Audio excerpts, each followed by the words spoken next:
There he is. He's You unmuted. have to unmute. Oh, I have to say, one, I'm going to win the contest for the most boring background. And two, I needed to know when you asked if I was wearing underwear, is that underneath or on? No comment.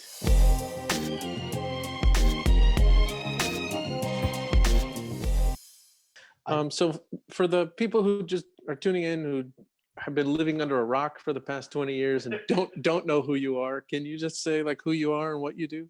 Well, first off, that's pretty much most everyone. Yeah. So,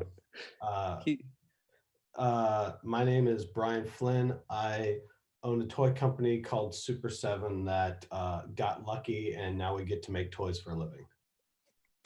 Nice. Woo. So how did it all start? Let's go back. Do we have can we do wavy lines down the screen? Janky? Not without more notice. All right. I'll do it for you. This is the wave. This is the wave. I was young. I did not have gray. If we talk about Super 7, how it started. So Super 7 started out as a magazine about collecting vintage Japanese toys. And why it was specifically about collecting Japanese toys was, at the time, if you collected action figures, you could read Tomarts or AFN. So you could read about that stuff. Those magazines kind of kicked off in like, what was it, 94, 95, I think. And so there was media out there about collecting action figures. But there was nothing about vintage Japanese toys, and pre-internet it was, or this isn't pre-internet, 2000 is getting into post, internet, but like the internet is still a very, very small place. Like you're going to GeoCities tags and stuff like that. We were still going to the newsstand in those years looking for information in magazine periodicals. Yes, that was it. And so it was set up and predicated on the same business model that every punk and skate fanzine I ever worked on was, which was, how do we break even? Or it just lose a little bit of money. And the idea was not so much an idea to make money, but the idea was to get the information out there, get the word out. So to be very transparent, like issue 1 costs $5,000 to print. And so the goal was, can we sell 10 ads for $250? And can we sell 500 copies of the magazine for $5? And if we do that, we'll make our $5,000 and we get the magazine for free. Right. And that was the goal. And with no expectation that it would be popular or successful, because you're talking about a very niche sort of thing. Like, okay, we're going to talk about vintage Japanese toys in America. And a couple things coalesced at the same time, which was it was the advent of digital photography. So I could do all the photography myself as long as the images weren't bigger than like 5x7. And because I was a working designer, I knew how to do digital pre-press. So I could do all the pre-production myself.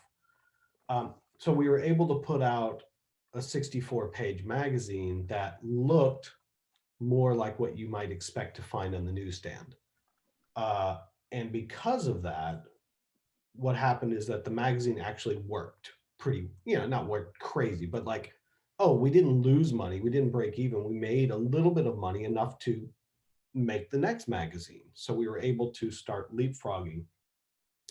And at the very same time, in Japan, if you bought either Hyper Hobby or Figure King, they would have an exclusive vinyl figure with every magazine, meaning that you could order this thing. So they would, in the middle of the magazine, they'd have a coupon, and you would have to physically cut out with scissors the coupon from the magazine, send in your $75 or whatever to get the vinyl toy. So being nerds, we were like, oh man, we want to have that exact same experience with our magazine. So we went and we did a partnership with both Bare Model and M1 to make an exclusive repaint for the magazine. And we put a coupon in the magazine that you had to physically cut your magazine, which for all of us is like a cringy, horrible thing to do. It is not mint anymore. No, and there's stuff on the back, and you're making. So, but that was part of the thing. It was like, no, this is the experience. Like this is You have cool. to buy two. And that's an unintended consequence, but we made sure that it was ads on the backside of the coupons as opposed to articles. And at that time in Japan, like, oh, if you were going to buy, a run of 50 or 75 or 100 vinyls, like any of those companies are like, oh yeah, like, sure, I'll sell you whatever you want. Right. So it wasn't ever meant to be anything more than a way to communicate to other people that collected the kind of toys that we collected. And luckily, there were more of those people out there than we thought. And then that allowed us to start the evolution over the last 20 years, which it started out as a magazine. We started making recolors of toys in Japan with Japanese toy makers. Those started selling really well. So then we were able to start saying, hey, we'd like you to make this vinyl. That started doing really well. So then it was like, well, let's make our own toys. We've got our own ideas for designs that those manufacturers made. Then we started making our own toys in Japan.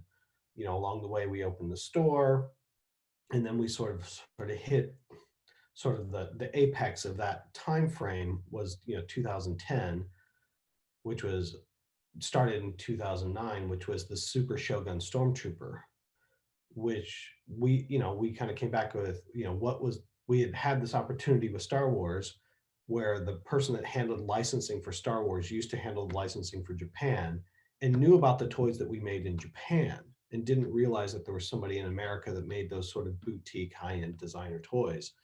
And said, well, what do you want to do? And as a kid, I had Star Wars figures and Shogun Warriors. So I was like, I want to put my peanut butter and my chocolate together. And so we made the Super Shogun Stormtrooper. But, in full, I don't know, transparency or whatever, it's like, I literally bet the farm. Like, here is all 10 years that we've been building 1 + 1 = 2, 2 + 2 = 4, but we slid back to 3, 3 + 1 = 4. Here, everything we had, we put into the Stormtrooper, which is like, fuck it. If I get a chance, I'm going to make one. And either it's going to work or it's not going to work. And it worked pretty well. It worked great. But the catch was it took like a year and a half just to like pull it off. And in that time, it was the next thing was like, okay, let's start on Boba Fett. But then it was going to be like, this is going to take another year and a half to do at least. And what can we do? And I said, oh, the thing I always wanted to have once I saw it were the unproduced alien figures that were on the cover of Tomarts. So we're, the same thing. And they were like, well, why can't we make that? And I was like, I don't know. So I started reaching out to action figure prototype collectors that I knew. And we tracked down, because it was pretty easy at that time, who had all the original prototypes. And most everybody was very receptive to the idea of us turning them into reality. In the very beginning, everybody was like, oh, hell yeah. And then once it started been like, oh no, they're really going to do that, a couple people pulled back and were like, nah, these are my special things that only I own. I'm not sure I want the rest of the world to own these. But I was able to get an Alien and a Kane hard copy. We were able to do side-by-side sculpting on a couple of the other figures and stuff. And we were able to make the reaction figure aliens, the Kenner Alien line. And we went to San Diego Comic-Con very convinced that no one would care, or very few people would care. Because, you're talking about a very deep cut reference. And at that time, if you're talking about 2014, 2015, the action figure world is very much, that's when Hasbro has really gone into their multi-articulated stormtroopers. It's high articulation, it's high paint application and detail. They're $7.99, at Target, and we're showing up with unpainted figures with low articulation, low sculpt detail, and no paint apps for $20 each. So we figured the Venn diagram of people that would care were just the guys that were really, really deep down in the well of action figure collecting. Dude, that was the coolest set, and I think you sold out like in the first day, right? I mean, I remember going to the booth and I was like, and then you're like, sorry, Dove. I'm like, I'll get you one later. It's like, we got you one, right? yes, I got Okay, one. It's but no, amazing. well, that, you got to remember, like a month and a half, we had to place the order like 5 months before that for what San Diego was. So we went down to San Diego with a very small amount of them, figuring we felt confident we could sell half of them by the end of Comic-Con, and then we could work through the others online afterwards. Because it was, the 2-pack was $40, and then we were going to bring an early bird kit. And we didn't announce it though until I think 2 weeks before San Diego, because like, I mean, who are we? And I don't want to get lost in the shuffle. So we announced things sort of right beforehand because, hey, this is what we're doing, come visit. And once we announced it, we realized it was a bigger deal than maybe we thought. But we still didn't, then we were like, oh, we might sell out at San Diego, which would be insane. But we were also like, we need to print more early bird kits, which we had time. And then we went and we sold out preview night, which was a shock to us, complete shock to us. But what it turns out in the big picture is that for so many people that were buying that multi-articulated Stormtrooper, which is still great in its own right, the emotional resonance of what these figures were, looked, and felt like when they were kids was not being tapped into for that. And that's really where Reaction, which is now what a lot of people know us for, really came to be. I don't think we realized at that time that there were that many people that felt the same way we did about that 80s aesthetic to action figures. You just Is that the longest answer ever to just no? That was amazing. So before we go on the rest of the history, can we go back? So as a kid, you said you had Shoguns as a kid, but how old were you when you realized that there were toys coming out in Japan that weren't even in this country? And then when did you start collecting them? When did that become a thing for you? Well, there's a couple facets to that. So if we go back to what I had as a kid, my formative toy years were, I was living on an Air Force base in Bitburg, Germany, and we had a little tiny shopette that was the toy store. And it was probably 10 by 10. It was enough for one perimeter and one island in the middle, and that was it. And it carried everything. So that's where you went to get comic books, model kits, toys, Barbies, Frisbees, Nerfs, footballs. So it was very little toy space. And then my mom actually worked at the thrift store on base, because every 3 years, if you're in the military, you move. And every 3 years, people purge whatever they have to get their weight down so that it doesn't cost much to move, because they have a moving allowance. So most of the stuff I played with, quite honestly, came from the thrift. So I had like, the Mountain G.I. Joe play set that was full of like Planet of the Apes, Mego dolls. And then I had Star Wars figures. And for Shoguns, the only ones I personally had was I had a Mazinger 5-inch diecast and a Poseidon diecast.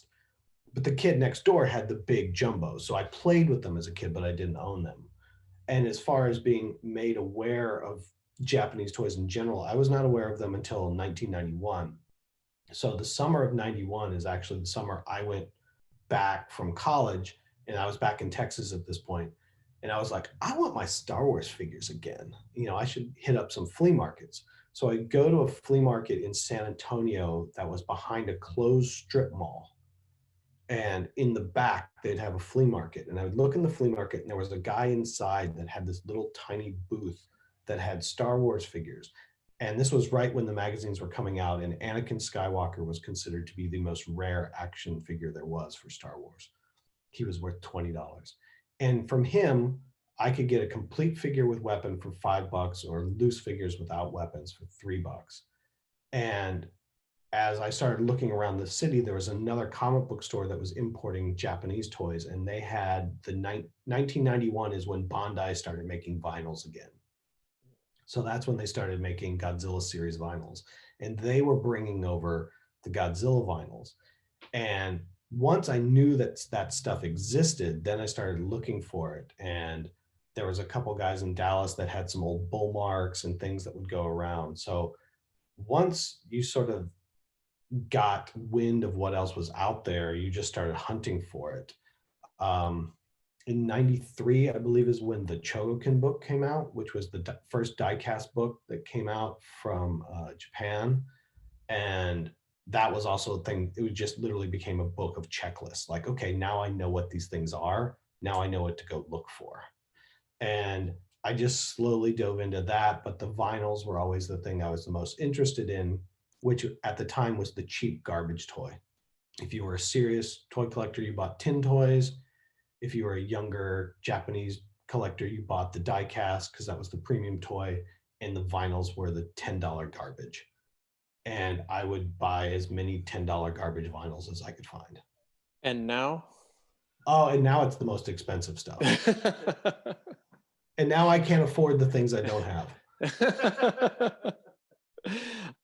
So then when did you, so like you said, you got into design. When did you start hybrid design, and when did your career start?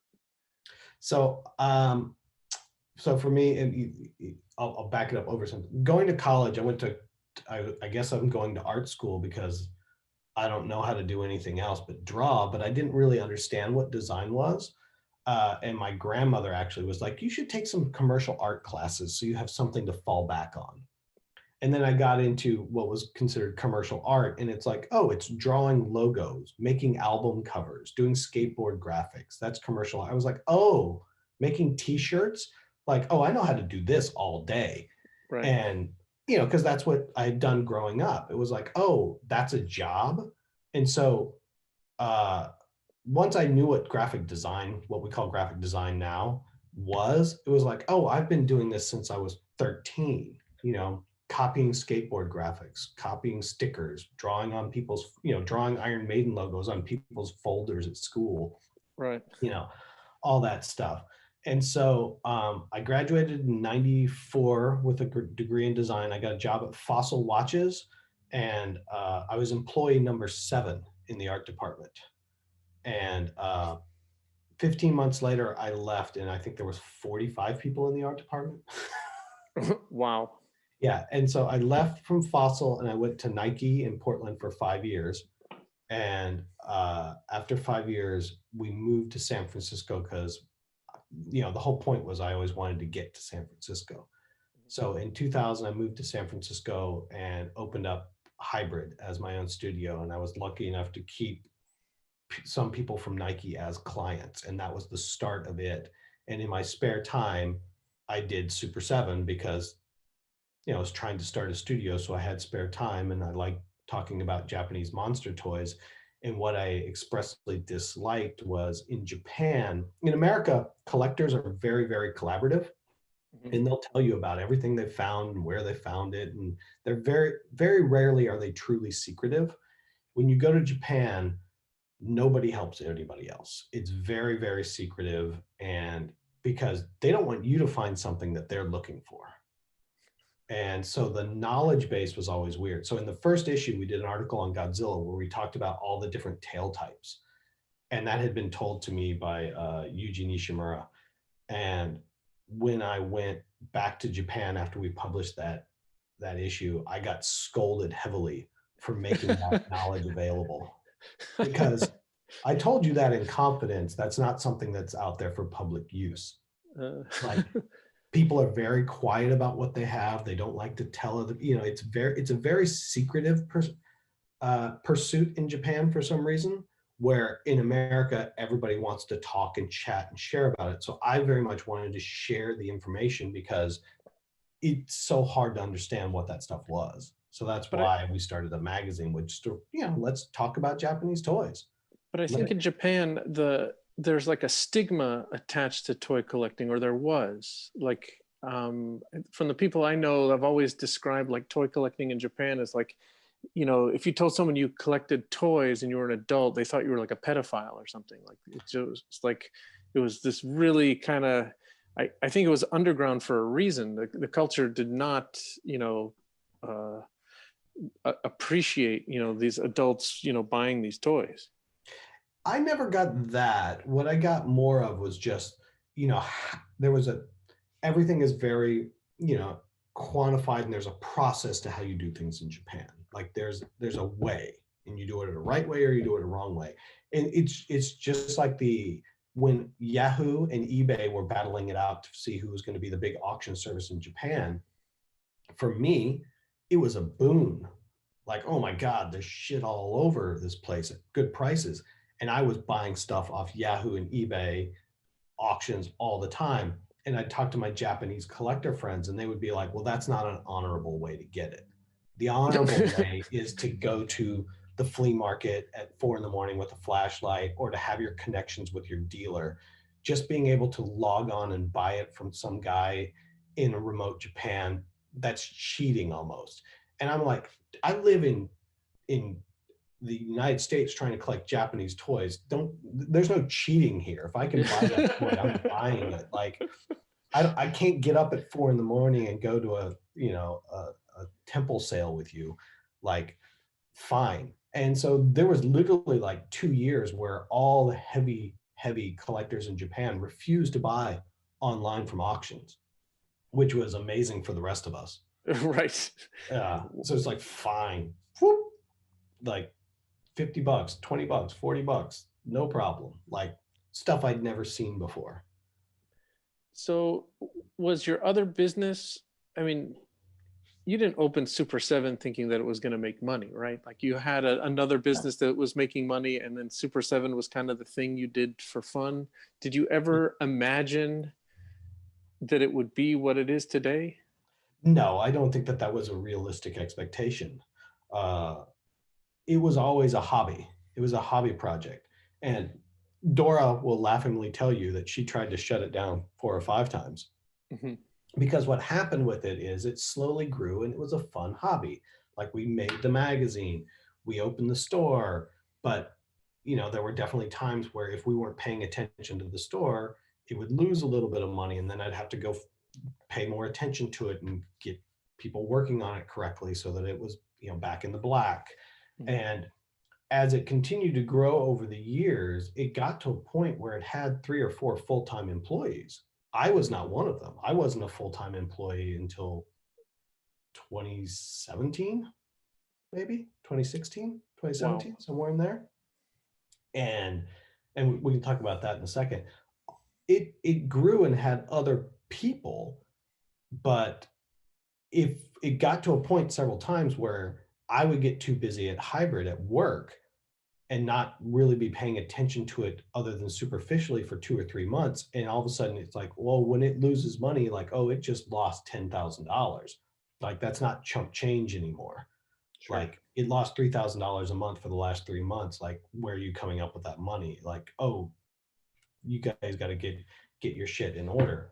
And it really wasn't until, like I said, reactions started taking off, which is a separate sort of thing, where there was a point where, like I said, I think in 2016, where I said, I think if I spend a year really trying to get, I don't know, finite, you know, really pay attention to the details, really streamline this, I think we can turn the corner and this could be an actual business.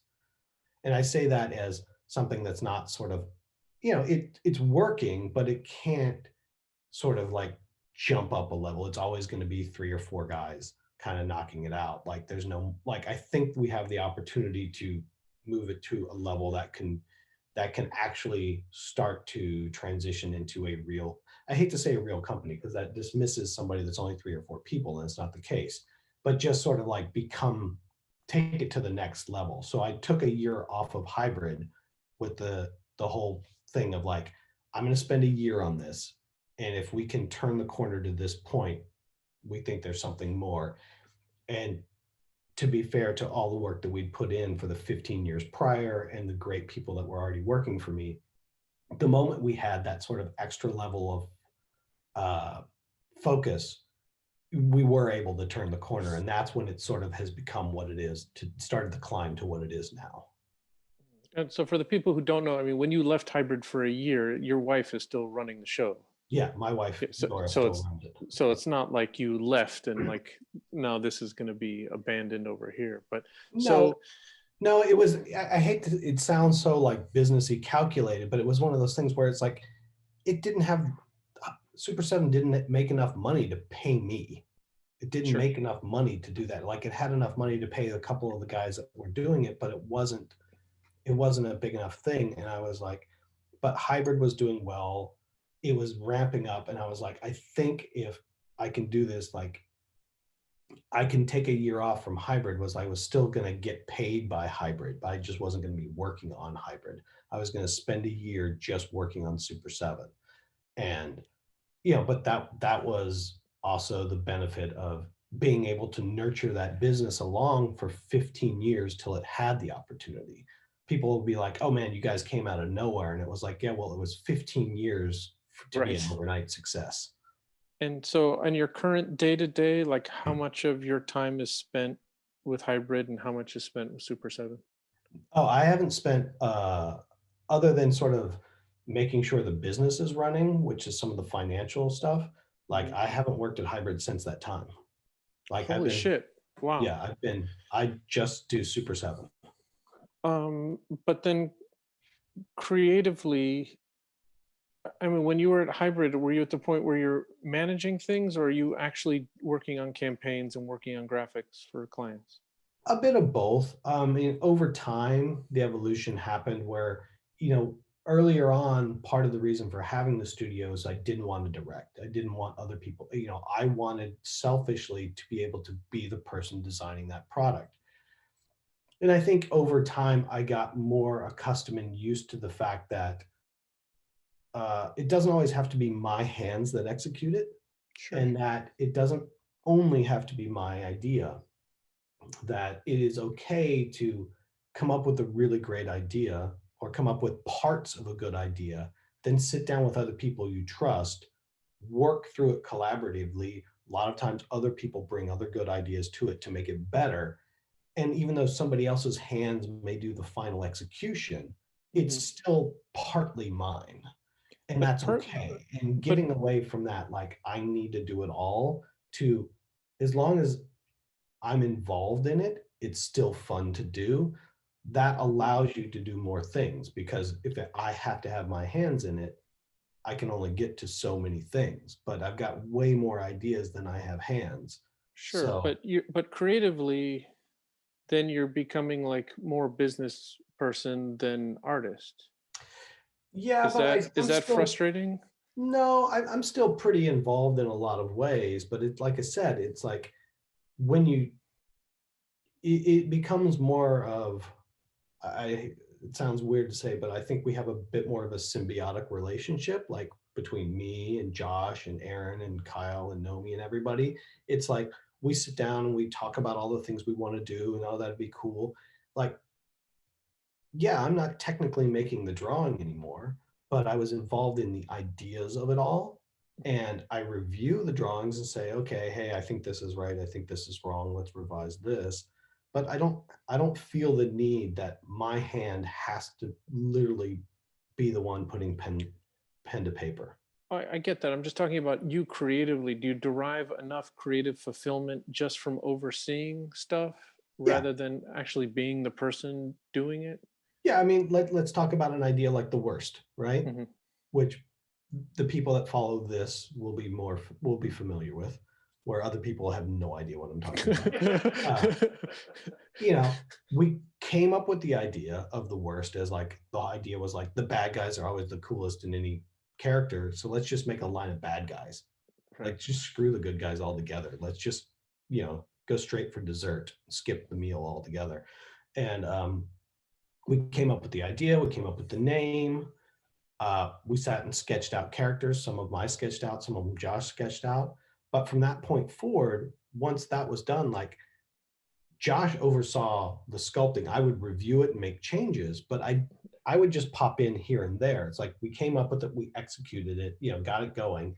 And then following through the process, like my role almost becomes making sure that the machine can make it. Josh's role is to make sure creatively it gets through the machine. So we're still working on it, but it's like, I didn't feel the need that I was like, well, I've got to sculpt this. It's like, no, I don't need to sculpt this. Like, we've got a guy that doesn't like to have his name out there sculpting it. It's like he knows way more than I do. Like his sculpt looks better than my idea of what this sculpt would look like, kind of thing. So can you talk about the arrangement with Funko, how the reaction line started, and then how it got back to you? And yeah, and so the Funko thing is really interesting because it takes on a lot of permutations. So what happened is, like I said, we did that 2014 San Diego Comic-Con, showed up with the aliens. And like I said, we went down thinking, I hope this works. And obviously we sold out, you know, preview night. All weekend long, you know, it was so exciting. We sold out on Wednesday night, Thursday, everybody's coming. It's guys from Hasbro, guys from Mattel, guys from Mezco, guys from NECA. That's when I finally met Randy at NECA. Great, great guy. Everybody's coming to the booth talking about how awesome this is. And Thursday, that's amazing. Friday, they all come back. This is awesome. I'm like, that's amazing. Saturday, they all come back. This is awesome. And I'm like, holy crap, it's going to take me a year and a half to basically get into production, sell through them, get my money back to be able to make the next line. And I'm starting to go in my head, like, by the time I show up at next Comic-Con, all these guys are going to have reaction figures here because they can all move faster than I can. Right. That said, our booth neighbor, and had been our neighbor since Mike Becker owned them, was Funko. You know, since they were a bobblehead company. And that was right when Funko had just acquired their initial funding. And I had known Becker, and I knew Brian Mariotti from San Diego. They were friends of ours. And no one would know at that time that Funko was going to become the company that they are now. I mean, I'm not going to go into their financials, but at that point they were a very small company. And they had just gotten funding. And Saturday, I'm talking to Brian about the reaction to it. And he's like, these things are awesome. I'm like, yeah, I'm worried that I can't actually scale to the demand and that this opportunity is going to be missed. And he was like, well, you know, maybe I can help with that. And we started talking about all the things that were going on in Funko's world and that they were growing very rapidly. And so we basically made what would be a production and distribution deal where we would design the toys and we would design the packaging and he would produce them and distribute them. And in return, we would get a royalty, which was a great idea because then also, if anybody knows licensing, if you go to a licensor, especially now, it's terrifying. And you want to set up a new license and they don't know who you are, you're looking at $20,000, $25,000, $50,000 just to start. And if we don't have an existing deal with you, you're going to pay all of your guarantee up front. So clearly, I cannot do that. But Brian and Funko have lots and lots and lots of licenses. Every conceivable license. Now they do. At that time, they had lots, but not what they do now. And if you have a deal already, though, and you want to add a category to your deal, it is sometimes free and sometimes very, very inexpensive, like $1,000 to add a category. You just got to pay for the guy to do the paperwork. Right. So just so the people watching understand, it's not free in that you get to make this stuff for free. It's free in that they're not asking for a guarantee. You still have to pay the royalty on what sells. Completely. But I don't have to give you $25,000 up front to make it. So Brian then over Saturday and Sunday, or late Saturday after we sort of basically handshake agreed to it, was able to bring all of his licensors as they came to his booth to see his stuff and said, hey, these are buddies of mine. We're going to be working on a project together. Can you add this category? And so he was then able to grab a lot of licenses that we would never have been able to grab and pull them under the Funko banner. And I say this all positively. I know a lot of people have very negative connotations of Funko now, and I think it's somewhat founded and somewhat unfounded at the same time. But at that same time, this was all very genuine. And then what happened was we started working on wish lists, what we wanted to do. We started developing product. And at that time, Funko went from being a company that was worth X to a company that was worth 5X in 18 months. Like they went on 500% growth in 18 months. Wow. Which is insane.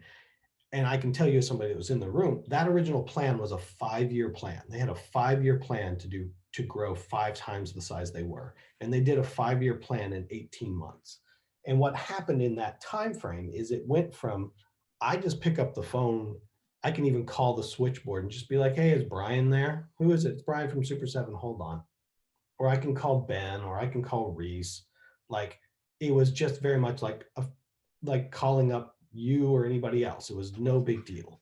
Sure. And within 9 months, I couldn't get anybody on the phone. Nobody knew who I was. I mean, they were growing so fast, they couldn't even catch up. And what happened over time was very quickly, it went from, hey, we're designing these toys, to things, all of a sudden they're like, we got to move faster. We got to move faster. We're hiring all these digital sculptors. They're making the toys, and then we're supposed to approve them. And they can't wait on us for packaging. They're making their own packaging. And I can say that I wasn't enthused always by the execution of some of all that stuff. Uh-huh. But there was a very real, a real reality of, but the size of the royalty checks coming back from that stuff is also helping us fund development of everything else we're working on. So it sort of became a thing of like, there's things happening like, while I liked the movie Tomorrowland, I had no idea we were making toys for it. And I'm not trying to say that as like some sort of crazy negative rant. It's just right. Disney said, we need something. We really want this. Brian needed to knock it out. So he knocked it out and assumed I would be okay with it, because sort of our arrangement was that, we would be making these toys together.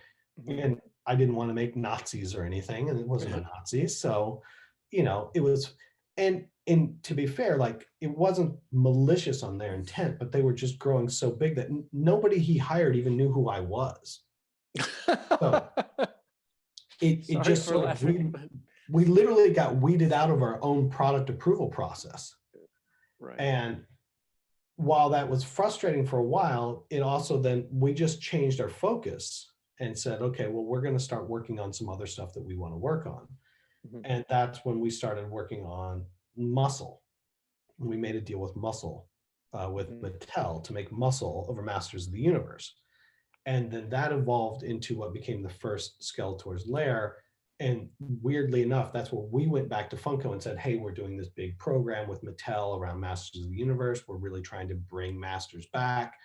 We want to make Masters 3 3/4 inch reaction figures. And ironically enough, Funko was like, no. And I was like, what do you mean? Like, we want to make these toys. And they were like, that doesn't make any sense. Like, Masters of the Universe are these figures. Right. Why do you want to make these weird 3 3/4 figures? And I'm like, well, as somebody that grew up on Star Wars first, them being translated into the Star Wars format is interesting to me. I understand that there will be a lot of people who are like, oh, these suck, these aren't buff. Right. And it's like, fine, that's not for you, it's for me. And so they basically just said no. And we were like, you can't say no to us making our own toys. And then basically the answer was, then you make them. You just can't call them Reaction, because technically I have the license for the name. So we went ahead and made Masters of the Universe in 3 3/4, and they say Super 7. They don't say Reaction originally. And they did really well. And, you know, part of that was that we were getting bigger slowly but surely. We were having more notoriety. Secondarily, obviously, we're benefiting downstream for some of the work that they've done on getting reaction out there wider. And then ultimately what happened from beyond there was that Funko was growing at such a pace at one point, literally, I was talking to Brian and he was lamenting that he couldn't hire artists fast enough. And what happened was literally, you know, like I'm making up the numbers, but like I have 1,000 sculpts we have to get done in the next 2 months at Funko. Your item, if I spend sculpting on it, will sell 10,000 pieces. This item will sell 100,000 pieces. Right. So I don't have enough hands, so your stuff's getting bumped, which I can't argue with. Once again, it's a very rational decision.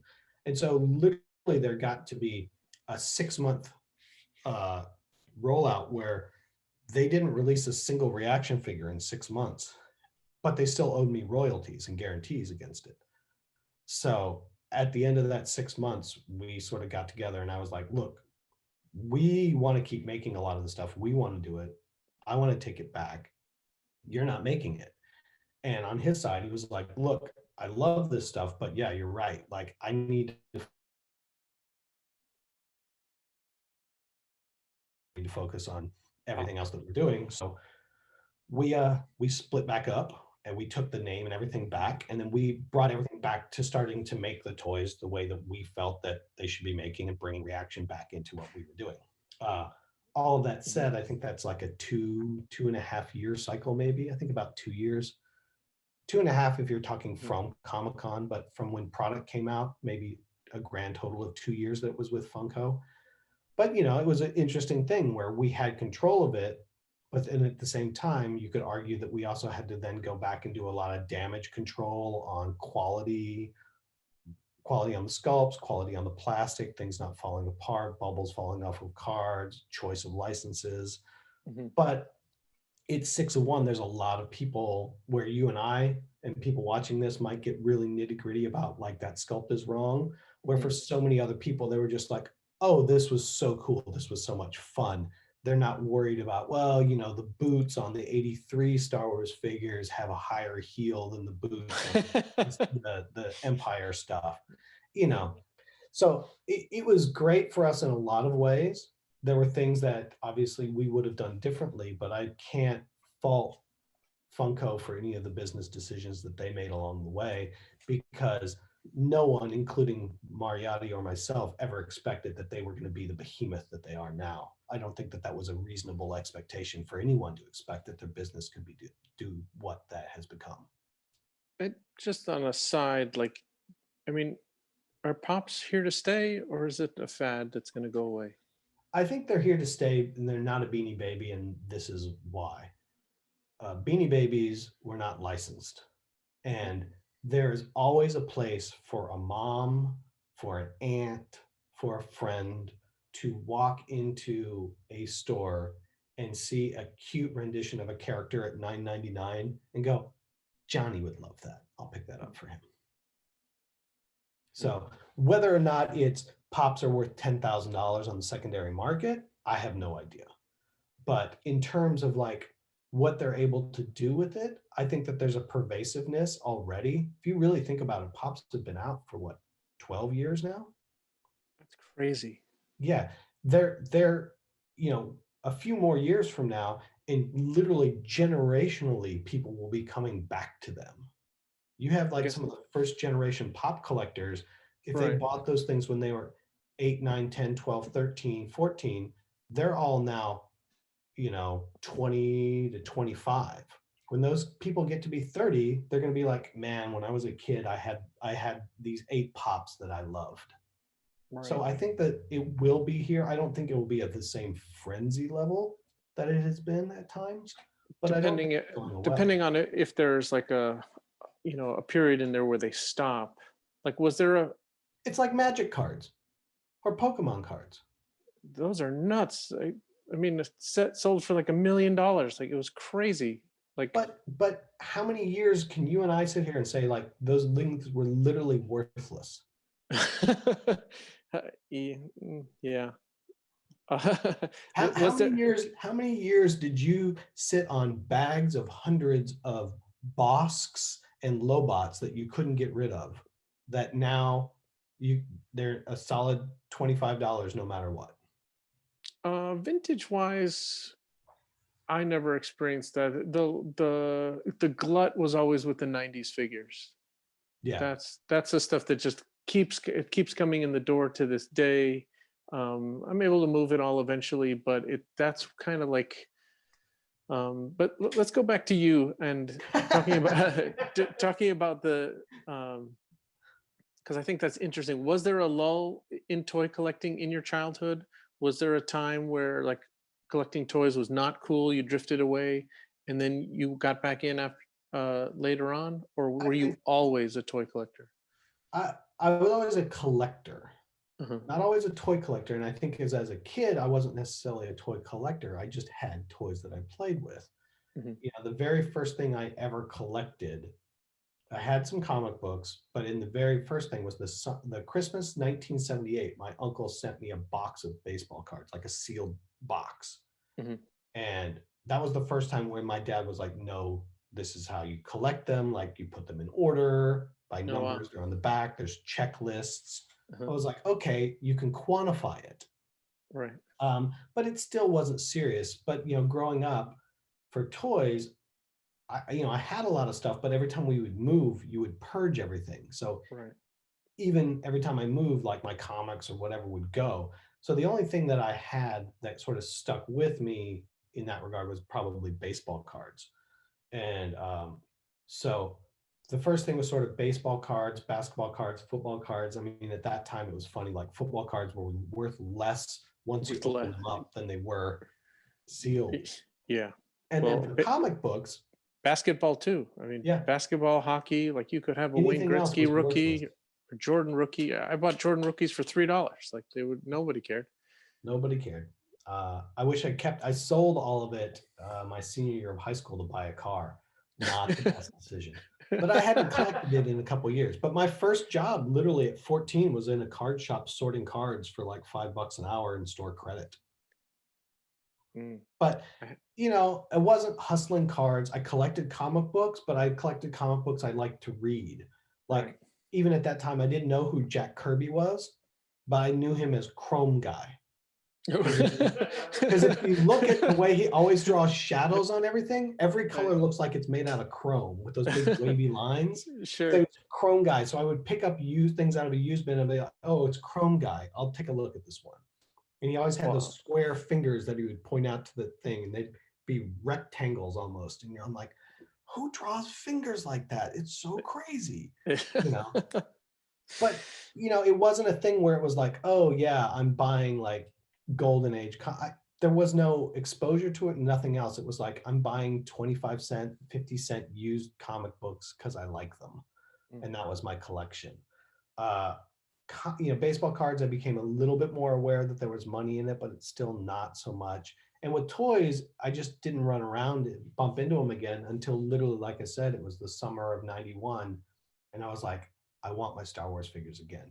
I would asterisk that with saying that I didn't know about value, but I definitely collected punk records when I got into punk, like summer of '85 or so, when I got into punk records and I found the record store. That was a thing where I was like, I was there as often as I could be. What is this? What is this? What is this? I never thought about it in terms of value, but I was like, no, like I haven't seen that before. Buy it, take the chance. You may not see it again. And so there was definitely sort of a collection mindset around it, but it wasn't a formal collection, if you will, till I was older. Do you still have all those punk records and Star Wars figures? I have them all. Nice. It's funny because when I go back and look, because mentally in my mind, literally by '92, I was complete with my Star Wars collection because they were cheap and easy to find. You could like post a thing in the newspaper or whatever and come up on 20 collections for 20, 25, $30 and have every figure. Like, sure. You know, I can't tell you how many blue snaggletooths I bought over the years for 50 cents. Those were the golden age Yeah. Can't do So, that anymore. Now you and go to a so, garage sale and you're like, hey, how much are those? And they like, they start looking it up on eBay and it's like, well, this one's 30 and this one's, 20. And it's like, okay, see ya. no. But at the same time, it's also one of those things where if I really look back on a lot of those figures, they're not always the most perfect ones because those were the ones I got then and I was fine with it. Right. It's like, oh, my Death Squad commander's got a little bit of rubbing on the helmet, but who cares? I've had that off the checklist forever. So now it's more just as weird variants pop up that only get discovered recently, then I'm like, oh fuck, now I gotta find that one. I gotta go find the orange square R5D4 or whatever. I stopped with that because it was once those guys put out that book with the variations and the back to front variations and on the cards, and I was like, I can't get into all the country of origin stuff. That stuff I don't care about. But like when it's things like the orange square on R5D4 or significant mold changes, right. the Takara, C3PO, Darth Vader, Stormtrooper, stuff like that, I'll go. Like some of the Letty variations. Like I'm having to stop myself because I went and got all my figures graded 4 or 5 years ago, and everything that was like a 90 in my loose figures, was super expensive. So I sold that, and everything that was an 80, I upgraded to an 85. And then if I want to buy an R5D4 with the red square at an 85, it's $1,000. Yeah. And it's like, it's not fun anymore. I'm done. It's like, I'm done. Yeah, it's not fun anymore. Yeah, I mean, I'm kind of a jaded collector, and as you can imagine, like I'm not buying that much licensed stuff. I mean, there's nothing that NECA produces or McFarlane or Gentle Giant. I got some of those jumbo figures, but the only licensed stuff that really I collect is Super 7 stuff. And I keep saying like, this is it. Like I'm not buying anymore. And then like Toxic Crusaders comes out and like, holy shit, like who is crazy enough to do this? And Only then of us. course, yeah. And then of course I have to buy them. And then, I've been out of sports since college. And the sports figures, they don't appeal to me too much. I'm not too familiar with, now my kid is getting into baseball. Like he starts to know who the players are, but then I saw the mascot figures and then I just lost my fucking mind. It's I like, love those things. I love those. The San Diego chicken especially.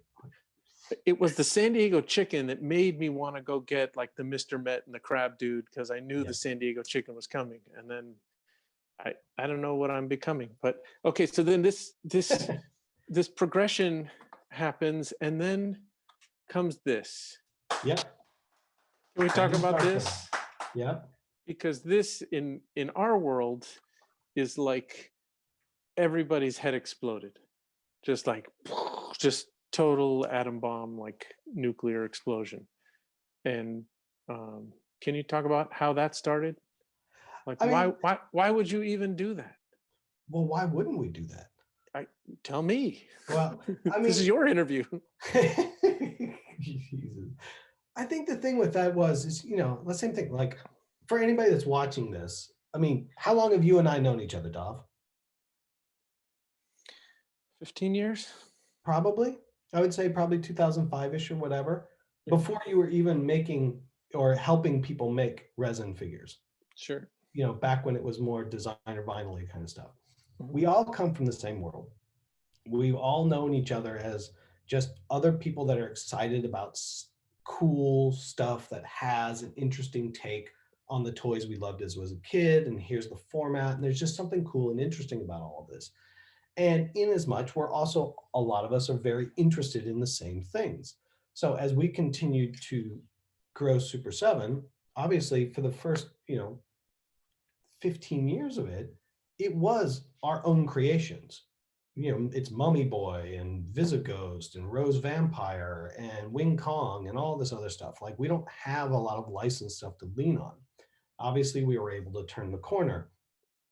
And then with the worst, it was very much a thing of like, I don't know if the action figure guys are ready for this, but we're going to try to do what we do in Japanese vinyl in action figures, which is there's not a lot of people that'll buy them because they don't know what it's from. Like that was the one thing people would be like, these are really cool. What show is this? I don't know the show. We're like, it's not a show. It's just our own idea. And Not half yet. the people are like, that's cool. And half the people are like, okay, and they put it back. But we didn't go into it thinking that it was going to be very popular. We went in with the idea of like, look, for us to amortize our tooling costs, because it's not cheap to make toys, you know, we're going to have to make 6 colorways of this thing. And we're going to take a designer vinyl toy approach to an action figure. We figure some of the people that bought designer toys from us will like it. Some of the action figure guys that buy things like Staroid Raiders or whatever will be like, fuck, it's just a cool action figure. I don't need to know what it's from. And the worst did pretty, you know, it's done well. I say it's done well. Now it does well. In the beginning, it was exactly as we expected. It was a small group of people that were like, that's fun, that's cool. But it was a very small group of people. It's still not a huge group, but it, you know, it's got a baseline. And then after the worst, we were like, well, what should we do next? And I was like, well, we started talking about what it was. And I was like, I really want to sort of make a figure with Healy made. And I want to make a figure with Pete, because, and you know, they, in my mind, they've created their own characters more than they've just simply like, I took Boba Fett, cast him in red, and now that's mine. Sure. Well, I mean, you couldn't release that if you wanted to without, and even if you had a license, they might not even allow that. And that's why, for everybody that knows sort of the Cobra Fett, the evolution of Cobra Fett that Healy made, is we spent quite a long time with David Healy trying to figure out how we could evolve Cobra Fett into something we could make without getting in trouble. And that's the figure he calls the Raider right now. The Raider, exactly. Yeah. And because Cobra Fett's fucking awesome, but it's just Boba Fett with Cobra. You know, but it works. God, does it work? But it was one of those things that's why Healy's figure didn't come out before Pete's, because we kept trying to figure out how we could make it work. And every time we thought we might be able to get by with it, Super 7 would be more visible. And we're like, shit, now Lucasfilm's looking at us. We can't do that. Right. And so we just had to kind of keep going. But it was literally a thing of like, these are our friends. These are guys that have always been in the action figure world. They've made some characters that are really cool. Wouldn't it be really funny to work with a guy that's coming from the bootleg world and make it real, quote unquote? Right. And these are really great characters, so let's do it. And it was on that same sort of thing of like, let's take that same model of how we approach designer vinyl, but approach it to an action figure. And yeah, it's been great. The response has been great. I think it's been great for us. I think it's been great for them in terms of what that is. I can tell you that you've raised the bar for every bootleg resin toy artist out there. That now they're thinking like, oh, now they're thinking about what you said about, you know, the red Boba Fett. Like they're thinking like, now if I create something that's my own, that has some nostalgia, but still crosses over, I too could have a Super 7 figure one day. And it's really like, it's, believe me, it's on everybody's mind. Like, and you know, I mean, to be fair, like, you know, if you go back to the very first resin Phantom Star Killers, you're like, oh, look, there's Darth Vader. Like you can identify the parts, like, boop, boop, boop. Like there you go. I know the 5 figures you kit bashed. You know, even with Draco Knuckle Duster, you're getting, you know, there's still a little bit like, ooh, you know, Palatoy might, we've still got some Palatoy hiding in here, but, you know, it's such an obscure reference. I think we're okay. Right. You know, but it's, you know, it was just one of those things where I try not to overthink it. It's like, what would be fun to do? And fuck it. Let's see if it works. Nice. Just last question before we go. So, I mean, what's next? Like, what is the future? Is Super 7 scalable now? Like, can it play like the big boys? Is that the goal, or do you want to be? Are you living the dream right now? Can you die I'm living the happy? dream right now. Yeah. I'm in a place where for the most part, I can get to do almost everything I want to do. Now with that, there becomes a certain, the way I always phrase it is we have to be very cognizant of how many figures we release, because there's only so much money somebody has to spend each month. So as excited as I am about a lot of these things, like literally like right now, I'm planning 2022 and 2023 because I can only release so many figures a month. Sure. That's how much money there is. And I'm not, and I want people to be able to get it. I don't want it to be unpleasant. I don't want it to be not fun. I don't want it to be like, fuck. You know, it's the same thing. It's like, you know, our New York Comic-Con stuff is up right now. We're almost sold out of quite a few things, but not quite. But it's like you had the entire, we made enough so that you had the entirety of the convention to get it. Versus like it's sold out in 2 minutes. I'm having to pay $60 on the secondary market. That mentality is not good for hype. It doesn't make us seem like the coolest kids in the room because we're not selling out in 30 seconds and we don't immediately have that bump on eBay. Right. But we try to walk that line of allowing people to, everybody that wanted one, to get one.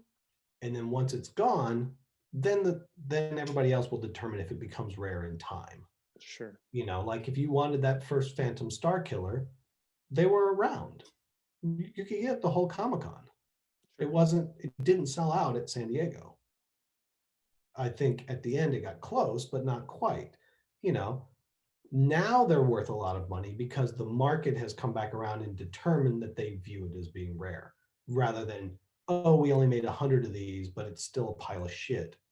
I don't care whether there's 100 or not. If there's only 50 people that want it, it's not rare. So I think that we've got bonkers opportunity coming up in the next couple of years for things that I would have never guessed that people would allow us to have.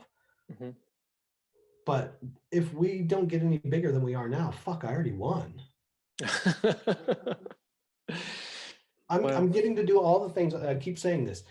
You and everybody you know that sits around in a room goes, fuck, wouldn't it be cool if they made that? That's what I'm getting to do. Right. So if and the same thing, if this whole thing implodes 2 years from now and we go out of business, shit, look what we got to do. Like, right. I'm stoked. Well, I gotta say congratulations, because it's been an amazing ride to watch, you know, from beginning till now. And then you just, I don't know, you just see the stuff coming out and you're like, they're doing that? What? And then it's like, it's just magic. So, you know, and it's just, I think you have a lot to be proud of. Well, thank you. That's very kind of you, Dov, and I do appreciate the nice words. I think, you know, I'm just still trying to have fun with it and trying to make the things that I think I want to have, which by proxy, hopefully are things people want to have. Sure. You know, you never quite know, but you know, it's all interesting. Like the weirdest part, like we talked about sports very briefly, like that opportunity came to us many, many years ago. And we spent probably a year and a half just thinking about what would we do with it? Like we weren't sure. And ultimately I came back around to first with the classic players. Like I wanted to feel like a 1950s baseball card because that was a thing that, you know, they were very precious to me as a kid. Sure. So that's why we did that. And ironically, then after we did that, now there was a card set that just came out where there's a variant box version of it that comes with our figures in the box of Modern I saw Player. that with the 82 Tops design on it also. Yeah. That's insane. It's insane. It's absolutely insane because I bought those cards new. Right. And it's like, and what I do like about it, it's not, once again, not good for hype. And it's not good for that. It's the price point set. You can get a master case for $25. I mean, a case, box, whatever, for $25. That's like 6 packs and the figure. It's the price point product for kids. Right. It's not the $200 a pack collector version. Sure. And once again, not good for rarity or hype or eBay sales, but for me and what we're doing, and like, that's pretty fucking rad, because there's some 8-year-old kid right now who bought that box. His dad bought him the box for 25 bucks, and he's going to take on that toy and he'll rip it open or have it. But 25 years from now, is that kid going to be like, oh man, I want that baseball figure again? Right. Well, you have the select honor of being the only person that I know in my life that can die happy, like right now. All right, dude. Don't hold me to that one. It has been a pleasure. I really appreciate you taking the time. I also want to say to everybody that's watching right now, if you don't know how much work Dov has put in over the last 15 years to incubate and to help grow this market and help all of these artists that you're buying these figures from, it's not to be understated. Like, what this world would be like, this whole collecting genre, because you can call it a genre now, and it wasn't that way. Without Dov's guiding hand, it would not be what it is by any stretch of the imagination. So I also want to compliment you on all the success that you have had with all these people because of that. Thank you so much. I really appreciate it. It really means a lot. Yeah. So I hope I didn't bore everybody to tears. I feel like I'm just answering Dov's questions at this point. That's fantastic. I'm sure everyone enjoyed it. All right, dude. Take care, and thank you again. All right. Good luck today. We'll talk to you soon. Bye. Wow, that was amazing.